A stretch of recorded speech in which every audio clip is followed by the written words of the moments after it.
Take a live look at here at Carowinds on this Thursday afternoon. Boy, we have been feeling the heat this week, but there is some kind of relief on the way. Maybe heading out to Carolina Harbor or something like that. Yeah, anything to cool off, right? Let's bring in Chief Meteorologist Tara Lane. And Tara, before we get to that cooler weather, storms have to move through first. That's right. We have the approach of a front, one boundary kind of dropping in from the north today, another one coming in by the end of the weekend, and that's going to create more scattered showers and storms, but bring us some sweet relief again from all this heat and one of the hottest days of the year here so far at Charlotte. I'll show you that top temperature where we got to earlier today. But right now we do have some cooling, heavy showers and storms. Nothing officially severe, but certainly putting out some heavy rain at times.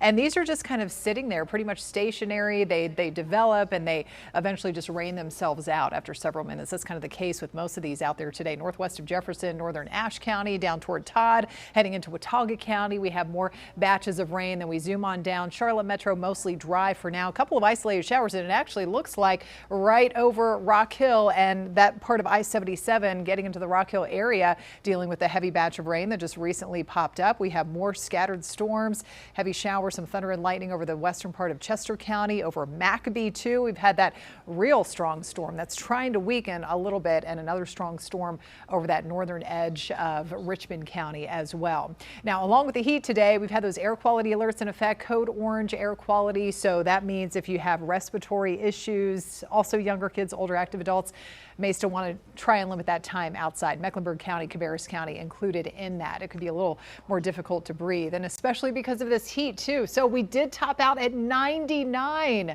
the official high today, well above the average, 1 degree away from tying the record of 100 from back in 1948. 73 was that warm and humid low this morning. Right now we've got still low to mid 90s, 96 one of the hotter spots there in Albemarle, 94 in Morganton, and lower 80s up in the mountains, but it still feels like it's as hot as 102, 103 in several neighborhoods, including Concord and out toward Cheraw. There feels like 103, and that's in the shade. Also Lancaster County feeling that heat as well, hot and humid. But here comes that next front, still pretty far away at this point, and here's that boundary that is dropping kind of close to the northern tier of the state today. But that system, that's the one that's going to eventually draw in some cooler air as we go into next week, but bring us more scattered showers and storms. So tomorrow by the afternoon, mainly a few spotty downpours and storms will be a possibility.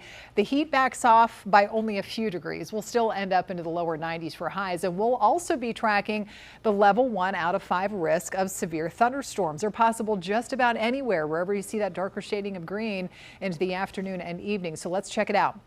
For the rest of this evening, showers and storms that are out there right now will tend to just generally fizzle out with time. So it's looking primarily dry going into the night, early tomorrow morning, back to some dry conditions. But then you can see how the storms blossom once again, drift through the area for the afternoon and evening tomorrow. And again for Saturday, we could start with maybe a couple of lingering isolated showers in the morning, more scattered storms expected going into the afternoon and evening. And you can tack that on to Sunday and Labor Day itself on Monday as well.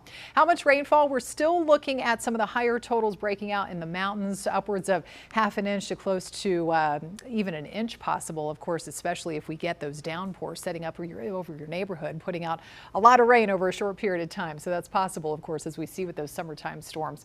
Mountain forecast staying unsettled right through the weekend, but notice here's signs of the cooler temperatures. By next Tuesday, you all go from 70s to upper 60s. The cool down is coming during next week, expecting below normal temperatures all around. And you'll see that on the 7-day forecast. Lower humidity too, starting next Tuesday, with those high temperatures may not make it out of the 70s by the middle of next week in some cases.